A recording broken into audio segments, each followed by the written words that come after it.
Hello दोस्तों, स्वागत है आपका हमारे इस नए वीडियो में गैलेक्सी क्लासेस। जैसा कि आपको मैंने बताया था कि पहला डेरिवेशन आपका इस टॉपिक पे हो चुका है, intensity of electric pole due to an electric dipole. आज उसी का हम दूसरा जो है डेरिवेशन आपको कराएंगे और आपको प्रोवाइड कराएंगे। तो जैसा कि मैंने आपको बताया था कि आपने अभी तक वीडियो को सब्सक्राइब नहीं किया है तो सब्सक्राइब कर दीजिए, और हम इसकी जो थ्योरी है वो आप लोग बना के भी लिख सकते हैं, और इसको हम बोले दे रहे हैं, आप लोग आराम से लिख लीजिएगा।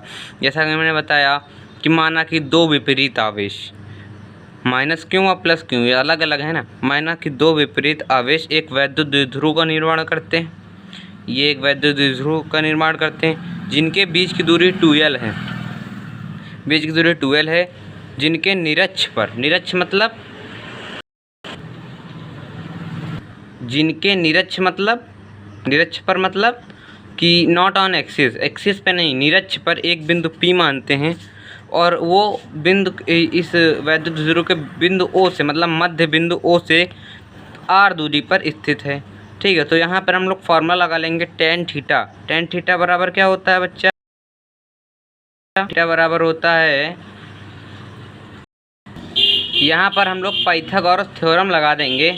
तो ये जो है हमारा E minus Q plus P की दूरी पता चल जाएगी, under root R square plus L square plus under root R square plus L square. इसकी भी पाइथागोरस प्रमेय द्वारा हम लोग थ्योरम द्वारा इस लोग पता कर सकते हैं, क्योंकि एल दिया गया, ये आर दिया गया, और वो हमें निकालना क्या है, हाइपोटेनस यानी कर्ण हमें निकालना है। तो under root R L square plus R square, इतनी बात क्लियर हो गई। अब हम देखते हैं पी व प्लस क्यों के बीच की दूरी कितनी होगी। बिंदु P व प्लस क्यों के बीच की दूरी, दूरी मतलब r बराबर क्या होगा, under root R square plus L square. देखो जो यही होगा वो जो इसके बिंदु से होगा वो इस बिंदु के से होगा। ठीक, पाइथागोरस थ्योरम से इसी प्रकार हम लोग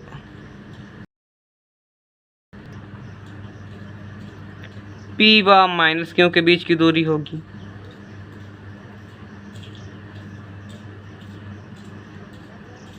under root R square plus L square.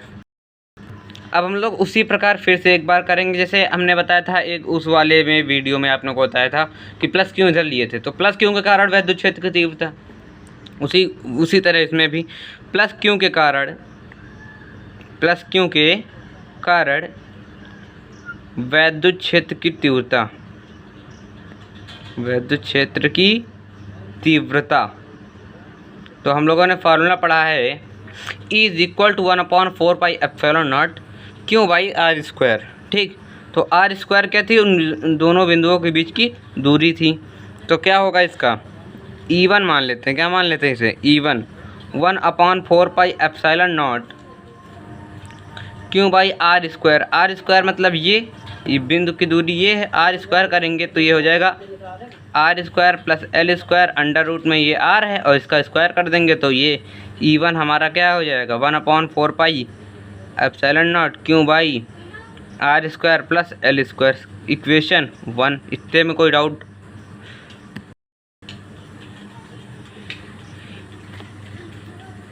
इतने में आपको कोई डाउट हो तो आप हमें बेझिझक कमेंट कर सकते हैं, ये आपका क्यों बना है, क्यों मतलब आवेश।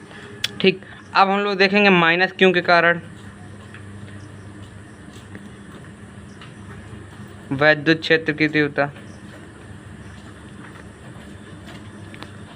माइनस क्यों के कारण वैद्युत क्षेत्र की तीव्रता। देखो बेटा, R square plus L square दोनों उतने पे ही हैं, ठीक है, दूरी वही है, तो फार्मूला इसका भी वही कुछ हो जाएगा, 1/4πε0 Q by R square plus L square. ये फार्मूला वही हो जाएगा, इक्वेशन 2।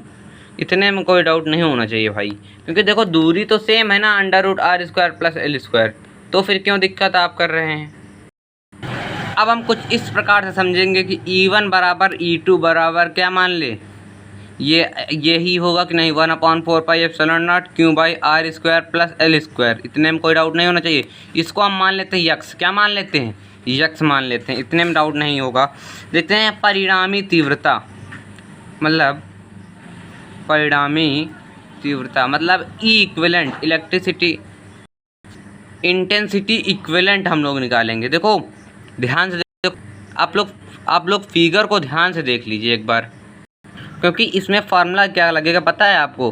फार्मूला परिणामी तीव्रता वाला ये होगा E1 square plus E2 square plus 2E1 E2 cos theta. ये वाला फार्मूला आपका इसमें यूज, क्योंकि ये फार्मूला आपका यूज़ होगा तो इसमें सबका मान पता है, E1 का मान पता है, E2 का मान पता है, E1 E2 थीटा का मान हमें क्लियर करना है। ये कहाँ से क्लियर करेंगे हम लोग? ये हम लोग करेंगे चित्र से, यानी फिगर से। तो बारी आती है चित्र की। देखो ये थीटा कोण ये बनाता है, थीटा कोण ये एकांतर कोण बनाएगा थीटा से, और ये भी तो कोण बनाएगा थीटा। देखो ये थीटा और ये यहाँ से कुछ थीटा बनाएगा, तो ये थीटा थीटा मिलकर 2 थीटा बन जाएंगे। क्या थीटा बन जाएंगे? 2 थीटा। यहाँ हम थीटा की वैल्यू क्या रखेंगे? Theta is equal to, sir आगे चलते हैं फिर। तो हम लोगों ने मान रखा है कि E1 की वैल्यू क्या है? x मान लेते हैं, x स्क्वायर। E2 की वैल्यू भी क्या है? x square. अभी माना है, सिर्फ यहाँ पर हम माना है, लेट करते हैं, लेट। अभी कंफर्म नहीं है, केवल हमने मान लिया ताकि हमारा बार बार इतना बड़ा बड़ा ना लिखें हम, बस ये मानने इसी वजह से। तो 2x स्क्वायर और कॉस 2 थीटा लिखेंगे, यहाँ पे कॉस 2 थीटा लिखेंगे। ठीक, इतने में आपको कोई दिक्कत नहीं होनी चाहिए। हाँ, तो मैंने आपको बताया कि अब देखो ध्यान से देखो, x स्क्वायर बन के क्या बन जाएगा? 2x square plus 2x square cos theta. अब आपने मैथ तो पढ़ी ही होगी, तो क्या करना है आपको? 2x स्क्वायर कॉमन लेना। क्या करना है? 2x स्क्वायर कॉमन ले लेते हैं। ये भी कॉमन ले लेंगे तो यहाँ बचेगा 1 प्लस कॉस 2 थीटा। और एक फार्मूला होता है आपका मैथ में कॉस थीटा का, कॉस 2 थीटा का फार्मूला होता है 2 कॉस स्क्वायर थीटा माइनस 1। तो 2 कॉस स्क्वायर थीटा माइनस 1, इसमें जब वैल्यू रखेंगे तो 2x स्क्वायर 1 प्लस इसका वैल्यू सीधा रखेंगे 2 कॉस स्क्वायर थीटा माइनस 1। अब देखो ध्यान से, +1 से -1 कैंसिल हो गया, और जब ये अंदर ब्रैकेट में मल्टीप्लाई होगा 2 2 जा 4 x square cos square theta. इतने में कोई डाउट नहीं होना चाहिए बच्चों। तो अब ये 2 बाहर आ जाएगा, 4 का आ जाएगा 2, x x, अब कॉस स्क्वायर थीटा से बाहर आएगा तो कॉस थीटा आ जाएगा। ई की वैल्यू ये। अब हम लोगों ने x का वैल्यू क्या मानी थी बच्चा लोग? आप लोग हमें बताएंगे x की वैल्यू क्या मानी थी, बताओ जल्दी से कमेंट करके। x की वैल्यू क्या बनाई थी बताओ? मानी थी, देखो ध्यान से। जी हाँ बिल्कुल, x की वैल्यू हमने 1/4 पाई एप्सिलॉन नॉट क्यों upon r square plus l square मानी थी। बहुत सही, बस आप इसी तरह कमेंट करते रहिए। बहुत सही। तो यहाँ पे 1/4 पाई एप्सिलॉन नॉट क्यों upon r square plus l square. अब आती है बात कॉस थीटा की। कॉस थीटा की बात हम लोग अब देखेंगे, समझेंगे थोड़ा। कॉस थीटा की वैल्यू ये आपको चुप्पे से बताएंगे, मतलब ध्यान से देखिएगा इसे। तो cos theta is equal to क्या होता है? आधार बटे कर्ण या बेस बटे हाइपोटेन्यूस। तो ध्यान से देखेंगे बेस क्या था, फिगर में देख लीजिएगा आप लोग। बेस था आपका, दिखा दें फिगर, दिखा दें, रुके दिखा रहे हैं ना, क्यों परेशान है। बेस क्या था? L। हाइपोटेनस क्या है? r square plus √r square plus l square. देख लिया, तसल्ली मिल गई। बेस क्या है? L। हाइपोटेनस क्या है? r square plus l square. देख कॉस थीटा की वैल्यू ये आ गई बच्चा। तो यहाँ पे लिखेंगे L/√r square plus l square. क्योंकि है ये, थोड़ा समझ लीजिएगा, इतने में हम अलग से कर दे रहे हैं, ठीक है।